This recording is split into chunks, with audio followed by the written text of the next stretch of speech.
మనం పండించగలమా అనుకుంటే కనుక ప్రతి ఒక్కరి లోపల పండించలేమనే సమస్యనే వస్తుంది. ఎందుకంటే ఈ భూమిలో ఏదైతే ఉందో ఆ భూమి ఎంత రకంగా పనిచేస్తుంది, ఏ రకంగా ఉపయోగపడుతుంది అనేది ఇప్పుడు ఇక్కడికి వివరించడానికి గత 7 సంవత్సరాల నుంచి వ్యవసాయం చేస్తూ ఇక్కడే మీ పక్కన గ్రామంలో ఉంటూ నేరేడుగుట్ట గ్రామస్తుడు గ్రామంలో ఉంటూ 7 సంవత్సరాల నుంచి వ్యవసాయం గురించి అధ్యయనం చేస్తూ అగ్నోత్తరం చేస్తూ తను ఈ ఎటువంటి కెమికల్ మందులు వాడకుండా వ్యవసాయం 2 ఎకరాల్లో ఎంతో చేస్తున్నారు. తను దీని గురించి అనుభవాలు చెప్తారు. ఒకసారి వినండి. జయసుడు బిజెపూర్ గ్రామస్తులకు మరొకసారి హృదయపూర్వక నమస్కారాలు. నా పేరు అంజప్ప. నేను ఎస్బీఐ లైఫ్ ఇన్సూరెన్స్ పనిచేస్తున్నాను. అలాగే 2 ఎకరాల్లో ఈ యాష్ ద్వారా వచ్చేదాన్ని వ్యవసాయం చేస్తుంటాను. ప్రజెంట్ హైదరాబాద్లో ఉంటాను. అయితే ఈ అగ్నిహోత్రం వలన వ్యవసాయం అనేది మనం మందులు వాడుతున్నాం, ఫర్టిలైజర్స్ వాడుతున్నాం. ఈ ఫర్టిలైజర్స్ వాడడం వలన మనము భూమిని ఏమంటామంటే భూమాత అంటాం. మరి భూమాతకు మనము ఏమిస్తున్నామంటే టోటల్గా విషం ఇస్తున్నాం. మీరు ఏదైతే చేస్తున్నారో అందరం ఈక్వల్, మేము అందరం అదే వాడతాం. ఏంటంటే కెమికల్స్ వాడడం వలన మొత్తం ఏవైతే అందులో ఉన్న పోషకాలు ఉన్నాయో అవి భూమిలో ఆల్రెడీ ఉన్నాయి మరీ వేస్తున్నాం. అవి మొక్కకు 5% మాత్రమే తీసుకుంటుంది, 95% మట్టిని ఖరాబ్ చేస్తుంది.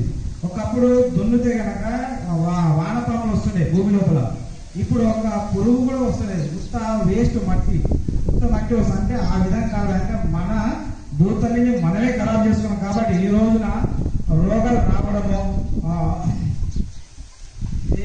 కిడ్నీ ఖరాబ్ అవ్వడము, బ్లడ్ ఇన్ఫెక్షన్ రావడము, హార్ట్ అటాకులు రావడము, ఇవన్నీ ప్రతి ఒక్కదానికి మూల కారణం ఏంటంటే మనం తినే తిండి ఆహారం మొత్తం కలుషితం అయిపోయింది, గాలి కలుషితం అయిపోయింది, వాటర్ కూడా కలుషితం అయిపోయింది.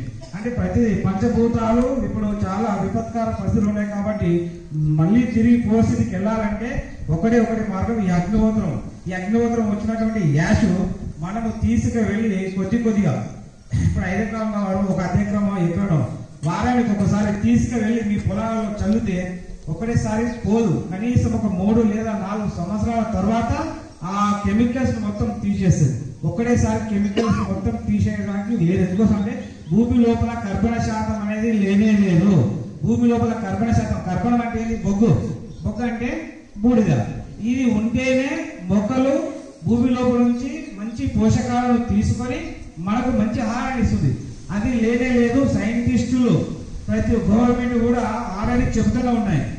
ఏది ఈ ఫర్టిలైజర్స్ లేకుండా తక్కువ వాడండి అని చెప్పి పేపర్ల న్యూస్లలో అందరికీ చెప్తున్నారు, అవేర్నెస్ చేస్తున్నారు. ఒకసారి తెలుసుకొని మనము తులసిని మళ్ళీ మన భూములను మంచి చేసుకోవాలంటే ఒకటే మార్గం ఏంటంటే ఈ యాష్ తీసుకువెళ్ళి కొద్దిగా కొన్ని సంవత్సరాలు వాడితే కానీ మన భూమి మంచిగా చేసుకోలేము. కాబట్టి ప్రతి ఒక్క ఆచరించి ఒకటి చేసుకోవాలి.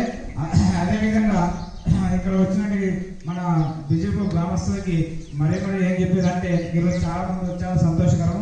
అందరూ ఆచరించి గ్రామాన్ని కూడా మీ ఎలా అంటే ఇప్పుడు గవర్నమెంట్ ఉద్యోగము పడ్డదనుకోండి, దాదాపు ఒక 50,000 పోస్టులకు ఒక 10 లక్షల మంది రెడీ ఉంటారు. కానీ 50,000 ఉంటాయి పోస్టులు.